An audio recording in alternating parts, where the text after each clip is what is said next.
répéter, s'il vous plaît, est-ce que vous avez dit quelque chose à propos de la visite sur terrain? Je vous ai posé la question, c'est où? Ça se passera où? C'est une visite d'une mine ou c'est uniquement une sortie de terrain?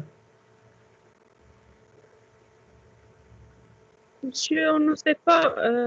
Est-ce que pour aller ou bien les Garmises? Comment ça, vous ne savez pas? Vous m'avez demandé que demain vous aurez une sortie, on a avancé le cours et tout ça. Vous ne savez même pas où vous allez partir? Non, non, monsieur, c'est les Garmises qui ont une sortie sur le terrain. Donc uniquement une garde, d'accord. C'est uniquement une garde. Ok, mais ça revient au même. En tout cas, on ne peut pas faire un cours sans le Stegard, donc c'est bon. Donc on va essayer de faire aujourd'hui la partie qui nous reste nécessaire pour qu'on puisse démarrer les TP à partir du lundi. Et puis on va continuer jeudi en présentiel. C'est ça? Oui, monsieur. D'accord.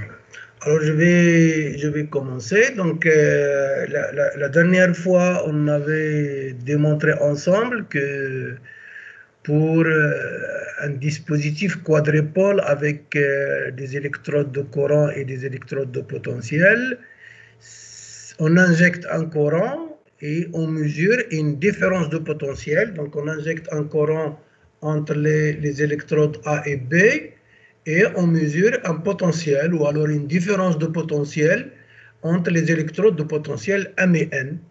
Et l'expression de ce potentiel que l'on mesure est donnée par cette formule que nous avons donc démontrée ensemble. Et donc, vous voyez que cette formule n'est autre qu'une fonction de la résistivité du milieu, de l'intensité du courant que l'on injecte. Vous voyez le curseur?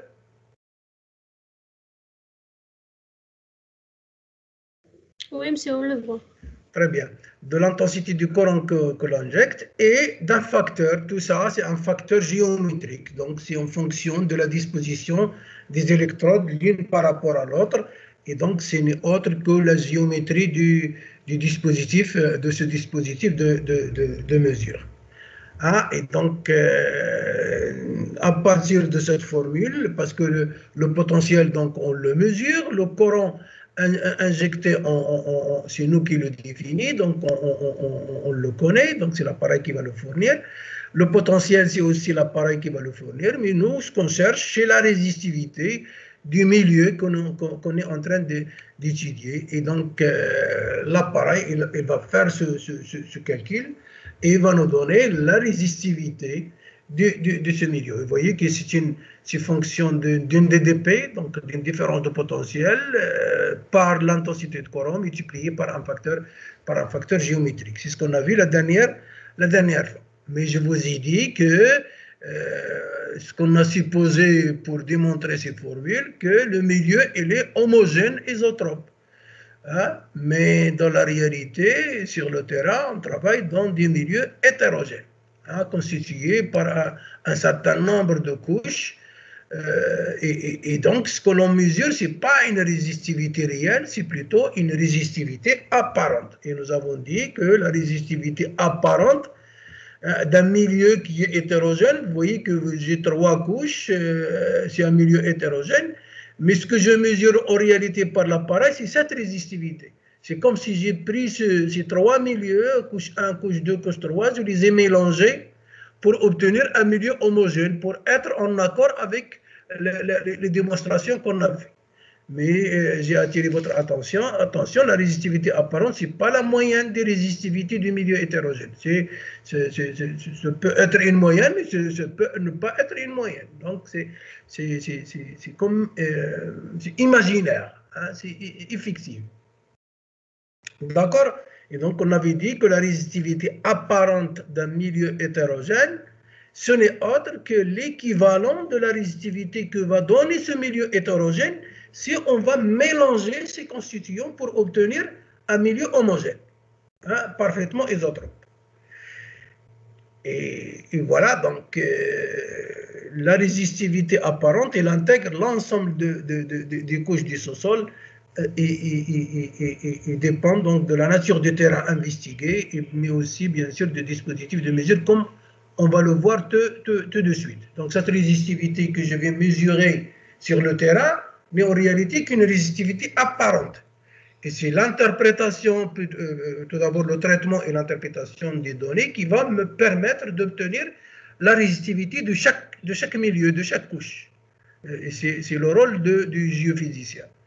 Et cette résistivité, bien sûr, elle dépend de la nature. La résistivité des marnes, ce n'est pas celle des argiles. Celle des argiles, ce n'est pas celle des calcaires. Ce n'est pas celle des granites. Ce n'est pas celle de l'eau. Ce n'est pas celle des alluvions. Ce n'est pas celle des basaltes. Et donc, chaque milieu a une résistivité qui le caractérise. Et si ce milieu il est saturé en eau ou sec, etc. Hein? Donc, c'est ce qu'on cherche à définir, c'est ce qu'on cherche à cartographier, c'est ce qu'on cherche à déterminer. D'accord? Alors, maintenant, si l'on va examiner un petit peu qu'est-ce que ça se passe quand on injecte un courant dans un milieu à partir de la surface. Donc, revenons à notre schéma, nous allons injecter un courant ici. Quel est le cheminement adopté par ce courant en fonction des caractéristiques des différents milieux que l'on va discuter tout de suite. Donc si je prends un milieu formé par deux milieux en fait, une couche 1 et une couche 2. Moi je raisonne d'une manière générale, je mets un milieu 1 avec une résistivité ρ1, mais je peux l'appeler couche 1 avec une résistivité ρ1, et une couche 2 ou un milieu 2 avec une résistivité ρ2. Donc vous voyez que je suis dans un milieu hétérogène. Alors, qu'est-ce que ça va se passer pour les lignes de courant? Quand j'injecte un courant, ce sont des lignes de courant qui vont partir dans le sous-sol et qui vont donc se propager d'un milieu à l'autre, mais ils vont bien sûr subir des déformations en passant d'un milieu à l'autre. Alors, examinons justement cette déformation pour en déduire quelles sont les conséquences pratiques que l'on peut tirer et qui sont les conclusions pratiques que l'on peut tirer de cette déformation des lignes de courant en passant d'une couche 1 à une couche 2 d'une résistivité différente. D'accord? Moi, j'ai pris les milieux dans le sens vertical. J'ai mis une interface entre les deux couches ou entre les deux milieux verticalement. Vous pouvez inverser, on peut faire une rotation de combien? De 90 degrés, et ça va être milieu 1, milieu 2. Est-ce que vous êtes d'accord ou non? Vous pouvez désactiver votre micro quand vous voulez parler, bien sûr. D'accord, donc moi j'ai mis deux milieux, un milieu 1 et un milieu 2, mais j'aurais dû faire une rotation de 90 degrés et mettre le milieu 1 ici, c'est-à-dire la couche 1 ici et la couche 2 ici. Seulement que c'est une question d'optimisation d'utilisation de l'écran, mais le raisonnement et la démonstration, elle est la même. Donc j'injecte dans le premier milieu, supposons que j'injecte à partir de la surface. Donc j'injecte dans le premier milieu un courant I, que je vais caractériser par la densité de courant. D'accord? On a dit la densité de courant, c'est l'intensité de courant par l'unité de surface. D'accord? Donc si je veux étudier la densité de courant, que je peux décomposer en composante tangentielle par rapport à l'interface. D'accord?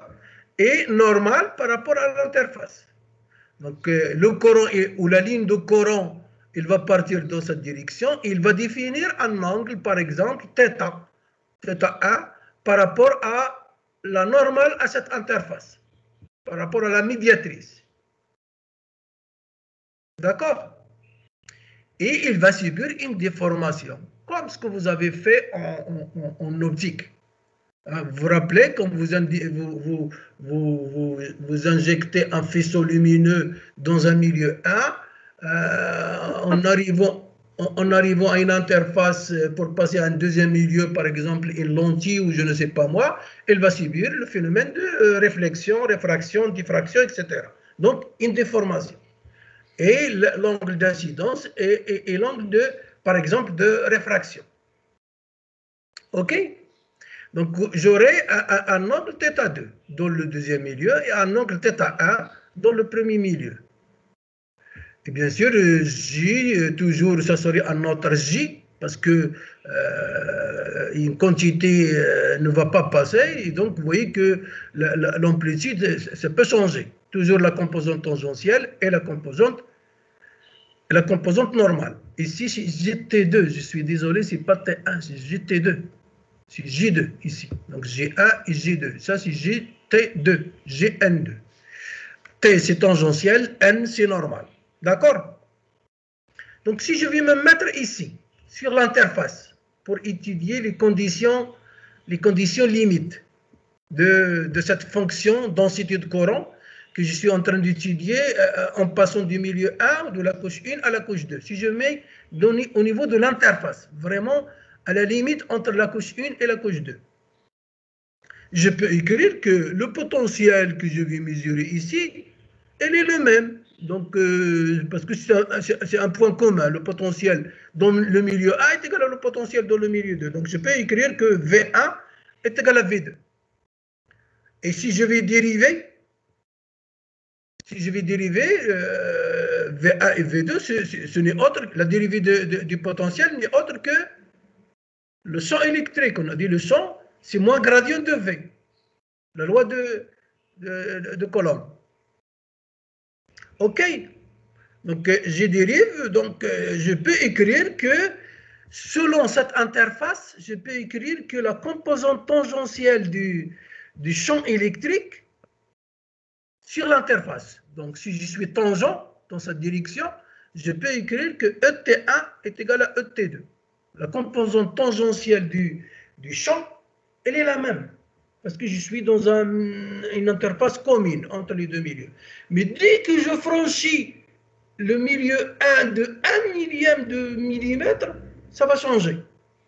Mais là, je suis sur la condition limite, sur l'interface. Donc, je peux écrire ET1 est égal à ET2. En fait, ça c'est un détail que l'on va exploiter, mais on va l'oublier tout de suite.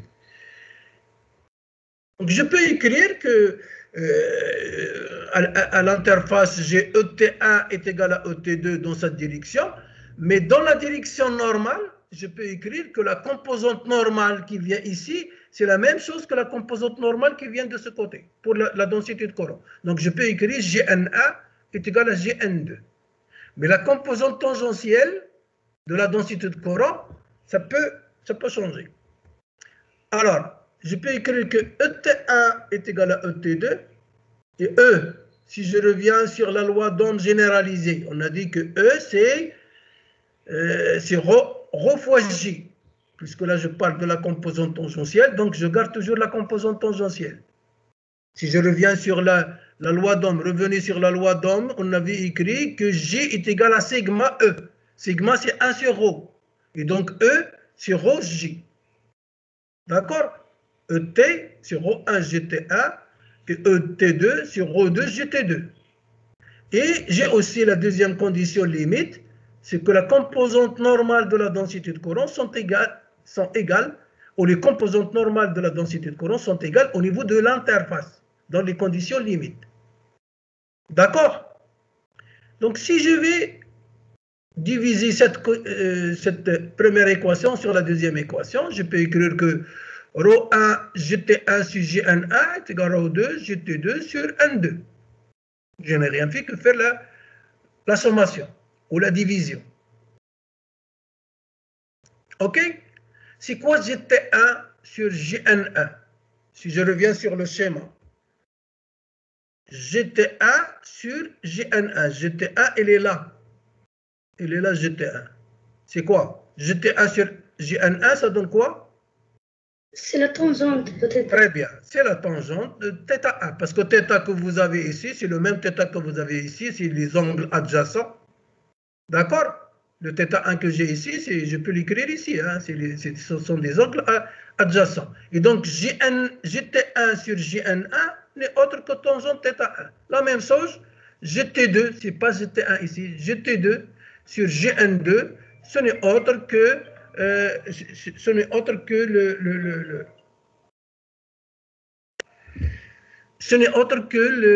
la tangente θ2.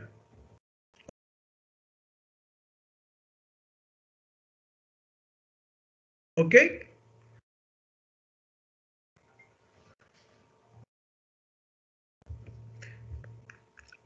Fatima Zara, je suis en réunion, en cours. Si ce n'est pas urgent, on s'appelle. D'accord, bien.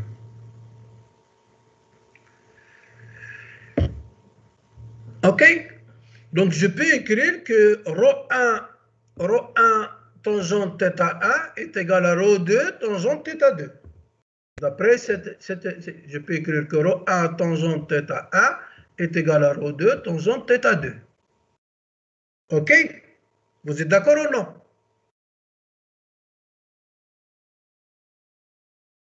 Je fais un raisonnement trigonométrique, géométrique commun, classique. Hein. Je n'invente rien. OK? Alors, qui peut me rappeler la fonction tangente? Comment il se définit la fonction tangente? C'est une fonction, c'est une fonction, si vous vous rappelez, la fonction tangente, c'est entre moins p sur 2 jusqu'à plus p sur 2, ça va de moins l'infini à moins p sur 2, elle passe à tangente 0 est égal à 1, et puis ça va jusqu'à l'infini à p sur 2, c'est ça? C'était comme ça. C'est une fonction qui fait comme ça. Si vous vous rappelez de la fonction tangente. Donc, c'est une fonction monotone croissante. Hein? C'est une fonction monotone croissante de moins l'infini jusqu'à l'infini en passant par 0. Alors, je peux exploiter cette relation. ρ1 tangente θ1 est égal à ρ2 tangente θ2. Maintenant, si je vais essayer d'examiner cette relation sur le plan pratique. Je prends le milieu 1, la couche 1 et la couche 2. La couche 1 est laquelle résistivité?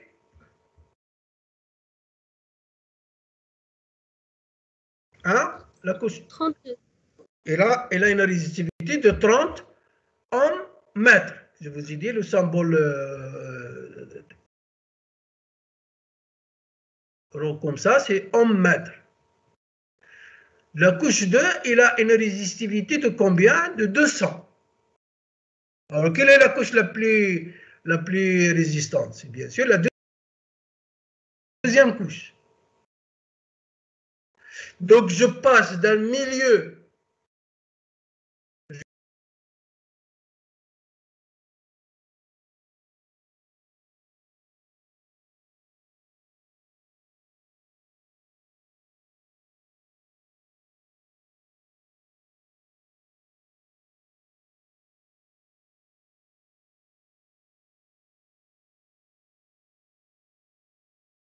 moins résistant à un milieu plus résistant. Donc, je passe d'un milieu conducteur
résistant à un milieu plus résistant. Donc, je passe d'un milieu conducteur à un milieu résistant. Supposons que j'ai par exemple une couche de marne argileuse et en dessous, il y a un substratum formé par des calcaires. Donc, je me trouve dans cette configuration. Alors, si ρ1 est inférieur à ρ2, si ρ1, je reviens à l'équation, ρ1, il est inférieur à ρ2. Comment doit être θ1 par rapport à θ2?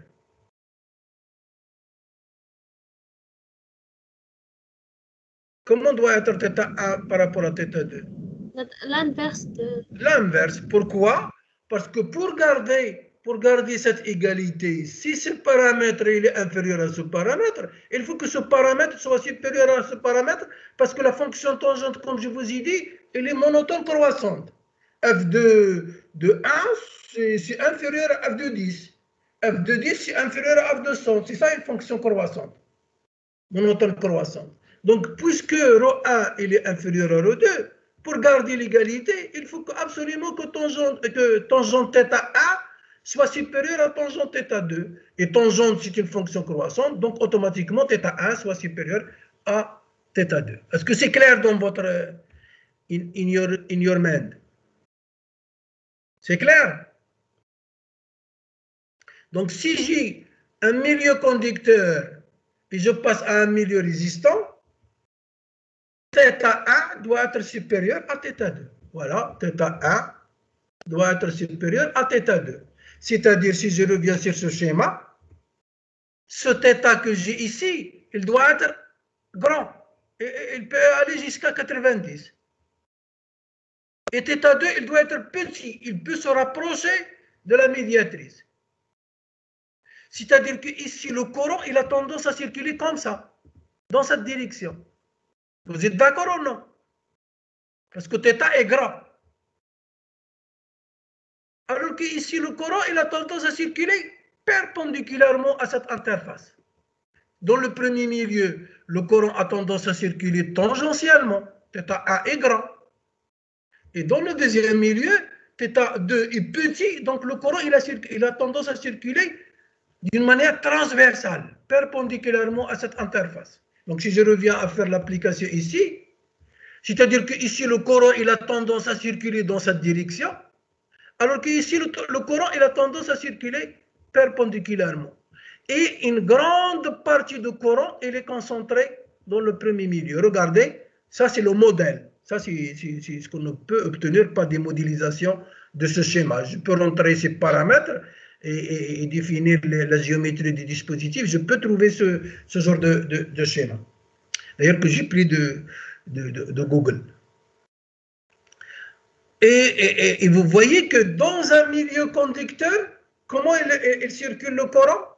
Je vous écoute, ouvrez vos micros. Comment il circule le courant dans un milieu conducteur? Horizontalement. Horizontalement, longitudinalement par rapport à l'interface 1, 2. Voilà, par rapport à l'interface qui sépare la première couche et la deuxième couche. Ça, c'est dans le cas où on passe d'un milieu conducteur à un milieu résistant. Maintenant, si je reviens sur la même formule, et j'ai ρ1 supérieur à ρ2, automatiquement, θ1 serait inférieur à θ2. Et donc, automatiquement, ici, le courant, il a tendance à circuler comme ça, et ici, il va circuler comme ça. Donc, dans un milieu résistant, si ρ1 il est supérieur à ρ2, le courant, il sera transversal. Et ici, il sera longitudinal. Donc, c'est l'inverse. Regardez. Si je passe d'un milieu ρ1 supérieur à ρ2, j'ai 230, j'ai inversé. Regardez le schéma en bas. Donc le courant, il a tendance à circuler perpendiculairement à l'interface rouge que vous voyez ici. Et ici, il a tendance à circuler longitudinalement par rapport à la surface rouge. C'est clair. Donc, la conclusion, c'est que dans un milieu conducteur, le courant a tendance à circuler longitudinalement par rapport à la couche. Dans un milieu résistant, le courant a tendance à circuler transversalement, c'est-à-dire perpendiculairement par rapport à l'interface de la couche avec la couche sous-jacente. Et cela a une implication pratique importante. Parce que si je vais sur le terrain et j'ai essentiellement des couches conductrices argileuses de l'eau et il y a eu de la pluie hier, etc., et que je fais un levé de méthode électrique, il faut que je mette en tête que, attention, là, vraiment, on a beaucoup de terrains conducteurs du côté de la surface, le courant risque de ne pas descendre beaucoup en profondeur, et parce qu'il aura tendance à circuler longitudinalement, parce que le milieu, il est conducteur. Et donc, si mon objectif il est à 300 mètres de profondeur, je risque de ne pas avoir une information sur cet objectif. D'accord? Donc ça a une influence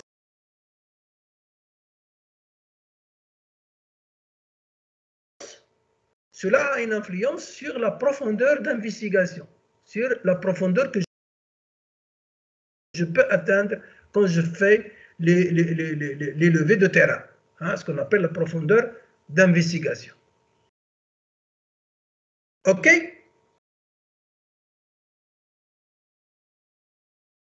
Je continue. Est-ce que c'est OK? Parce qu'il faut me rassurer que vous êtes en train de suivre d'une manière.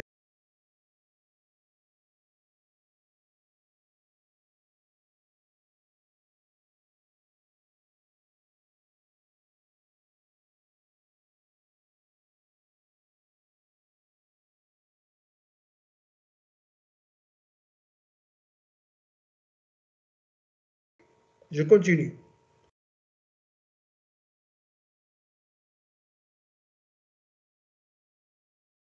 Est-ce que c'est OK? Parce qu'il faut me